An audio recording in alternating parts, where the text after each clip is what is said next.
Good afternoon, everybody, and thanks for being here. I would like to start presenting briefly who is Marzocchi and what Marzocchi does. Marzocchi is an Italian 70-year-old company specialized in the design and in the production of external gear pumps.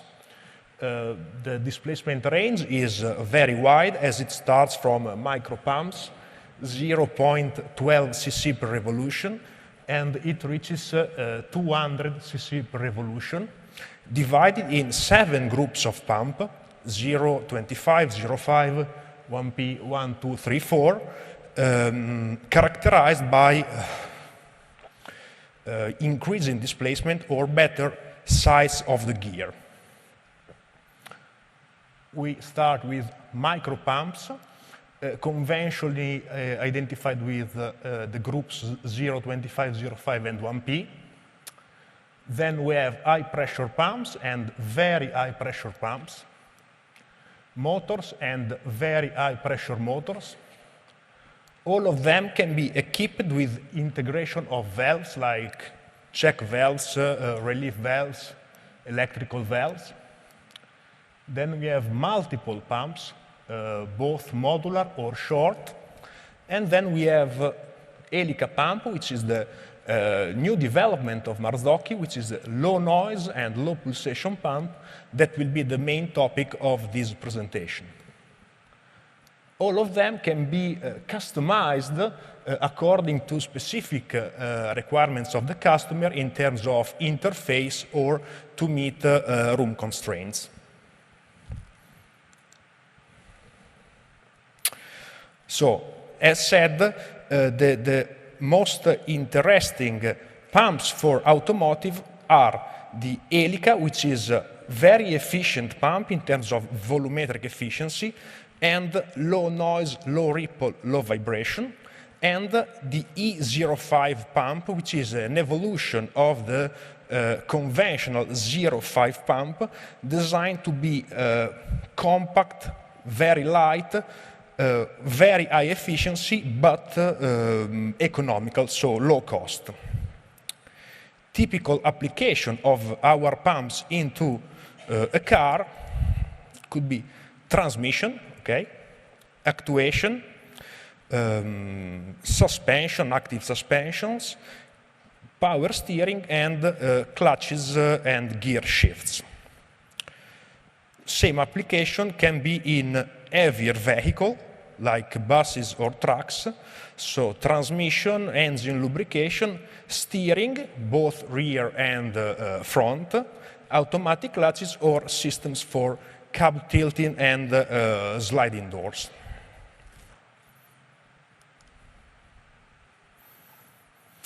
Here is some figures of Marzocchi. It is important to mention that Marzocchi has 2 production sites, both in Bologna area. One is dedicated to industrial low volume production, low volume, medium volume, and another one is the automotive production site where and ISO TS or IATF certified with automatic lines for assembly and testing the pumps. As said, we produced there the E05 pump, and as it was targeted to high volumes pumps, it could have designing and process solution that made it very compact, very light, but granting at the same time very high performances at a low cost. It has already been presented in 2019 in the CTI Symposium in China and in US, so you can download the relevant documentation or you can come to our booth to see physically how it's made. ELIKA. Automotive players are always focused in low noise, in noise reduction, on one side to improve the driver's well-being. On the other side, to meet regulation that are coming to reduce noise pollutions in the cities. In an internal combustion car, the engine is the main source of noise. But now, increasing the presence of full electric or hybrid electric vehicle, the internal combustion engine contribution to noise is disappears, or it's very reduced. So it comes the need of a silent pump and a low noise, low pulsation pump, as the pressure ripple to the hydraulic circuit is as well a source of noise as it is transmitted to the chassis, and it creates noise. Briefly, I'm explaining how an external gear pump works. The pump receives torque and motion in the driving shaft, and it is delivered on the driven one here. The pump sucks oil on a low pressure side here and delivers under pressure on this side. The created pressure depends only on the application. Please imagine to lift something with a piston. If the weight is light, then the generated pressure is low. If the weight is heavy, the generated pressure is very high. And the pump always tries to produce the necessary pressure to lift the weight. The volume of fluid is trapped between teeth, an external diameter, two lateral walls, and it is delivered on the high pressure side. Despite the oil is transferred on the external surface, the most critical area for the design is the central one. In fact, you can see here that between two gears meshing, there is an encapsulation of fluid, and increasing with the meshing of the gear, this volume is reduced. So this, as the oil is not compressible, it increases dramatically the pressure, generating noise and fluid pulsation with a frequency proportional to the number of the teeth. The technical solution to minimize this effect is two discharges in the center of the side components that try to minimize the encapsulation of volumes.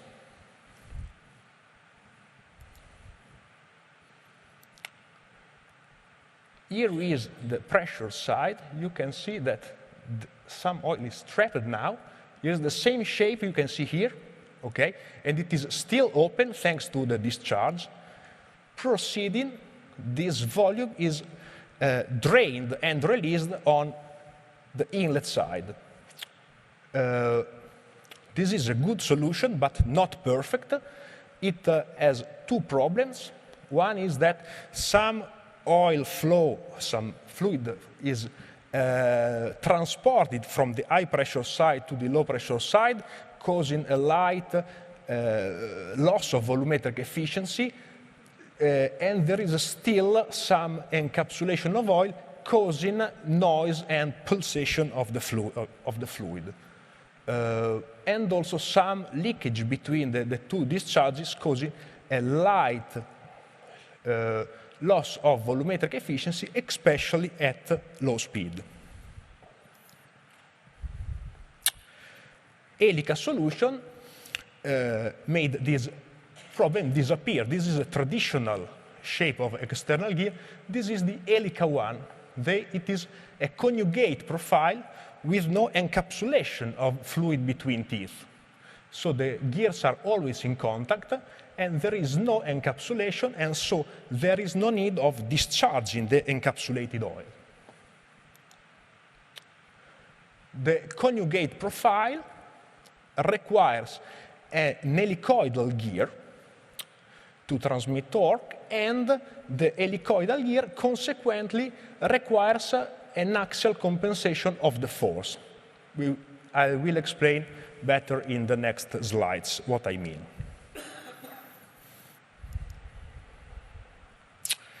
The special shape of ELIKA gears was designed with the cooperation of Bologna University engineering faculty, thanks to the creation of dedicated software that not only helped to define the best shape of the gear to maximize the hydraulic performances and the torque transmission between teeth, but also define the data for the machining, for the grinding of the helicoidal rotors. The conjugate profile, if the conjugate profile was straight, there would be please imagine these pictures as different sections of the gear's meshing. As said, if the conjugate profile was straight, there would be moment in time where the transmission and the meshing of the teeth would be like this. So the contact would be on top of the gear. And so this is not, obviously not a proper condition to transmit the torque between teeth. Thanks to the helicoidal profile, once a section is in this meshing condition, contemporarily there would be other section of the gears meshing with the right pressure angle to transmit torque. So this guarantees a proper torque transmission during the whole meshing of the gears.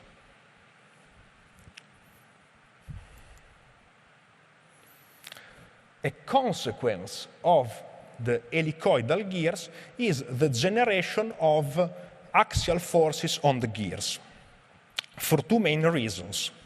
One is that the torque received on the driving shaft and transmitted to the driven gear is partially transformed into two axial forces, one pushing the driving gears towards the back of the pump, and the other one pushing the driven one towards the front of the pump. The second component of axial force is due to the pressure. The pressure of the fluid pushes the gears towards the back of the pump, and the pressure component is higher than the torque component. So the result is that we have two forces pushing the gears towards the back of the pump with different intensity, the bigger one pushing the driving gear and the lower one pushing the driven one.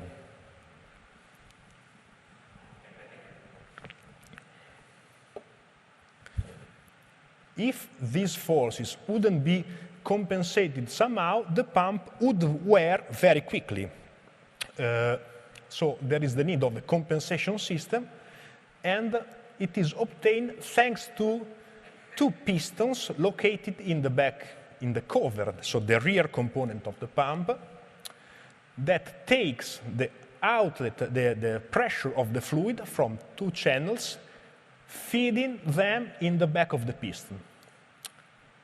The two pistons has different sections, bigger for driving gear and smaller for the driven one, and as both the forces on the gear and the forces on the pistons are proportional to the pump, they can be always compensated and balanced during the functioning of the pump, so it's always under the proper condition to work with no premature wear, despite the helicoidal gear.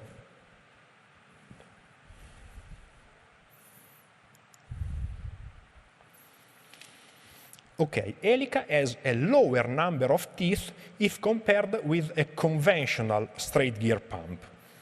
This means that not only the noise emission is lower, in fact we can see the black lines referring to the standard external gear pump and the light blue referred to ELIKA pump. But also the frequency of ELIKA pump is moved towards a low frequency area of sound, making this more pleasant for the people. And also the ripple follows this rule. The frequency of ELIKA is lower due to the lower number of teeth, and also the amplitude of the ripple transmitted to the fluid is lower. But what does this mean?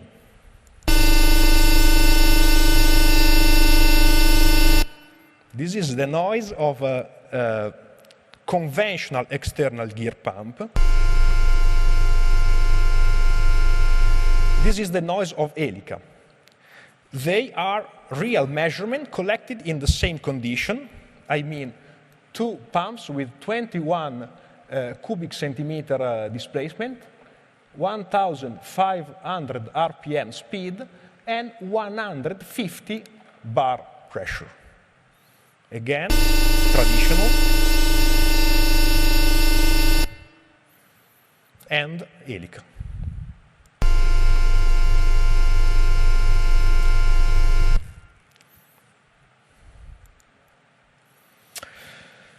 Marzocchi started developing the ELIKA family from Group 2 in 2012, so a family with displacement range from 7 to 35, 2012, and extended its ELIKA range towards the bigger families, Family 3 and Family 4, as in general, the bigger is the pump, the higher is the noise, and the higher is the noise save using an ELIKA solution.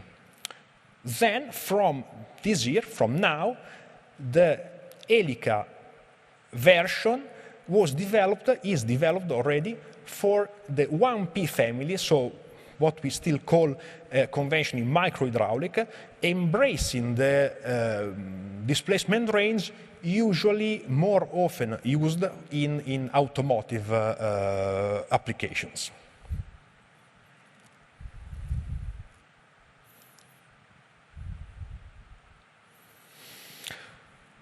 As said, the ELIKA profile helps improving the volumetric efficiency. In fact, we have 3 graphs here showing the volumetric efficiency of Group 2, Group 3, Group 4. We can see that always the ELIKA has better volumetric efficiency, in particular at low speed.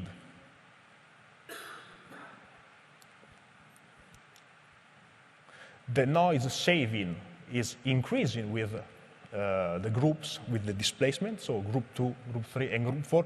We see an average saving of 10 dBA for Group 2, 15 for Group 3, and 20 for Group 4. And a constant saving in terms of pressure ripple of 70%.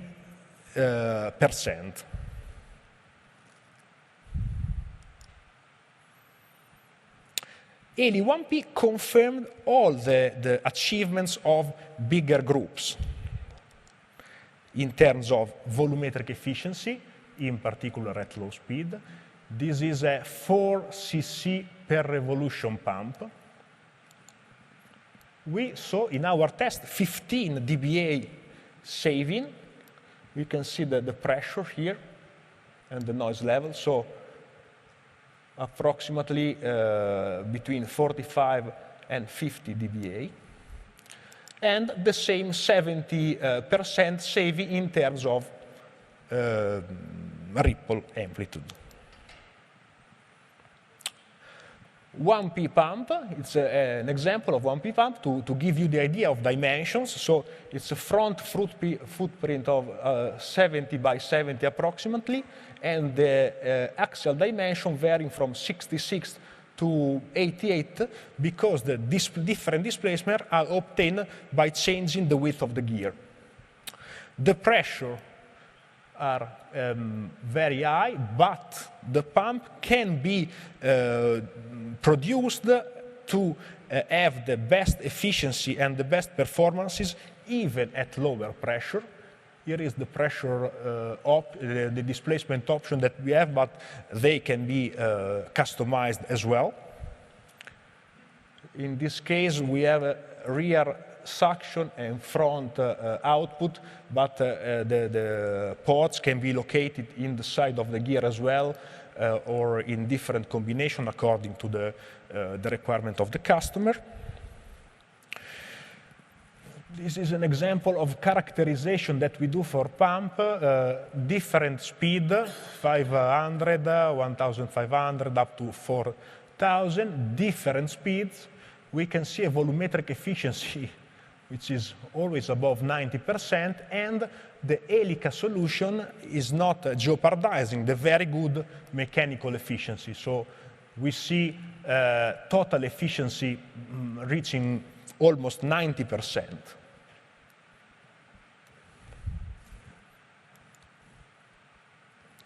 In case of high volumes requirement for ELIKA1P, the ELIKA solution is compatible for being produced in the automatic lines of our automotive plant.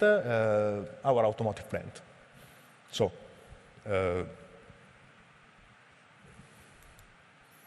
thanks for your attention. I think I've been in time.